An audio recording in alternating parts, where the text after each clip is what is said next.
Hey guys, and welcome back to this channel. In this video, I'll be showing you guys how you can play Total Drama on Roblox. So the first one, you're just going to go straight like this.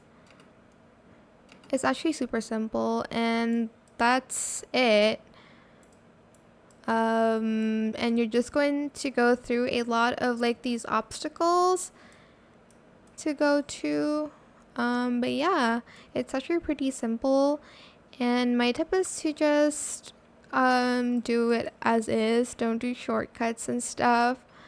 But yeah, that is pretty much it. That is how you can play Total Drama on Roblox. I don't know why they're not able to do it. You just need to go straight on this one.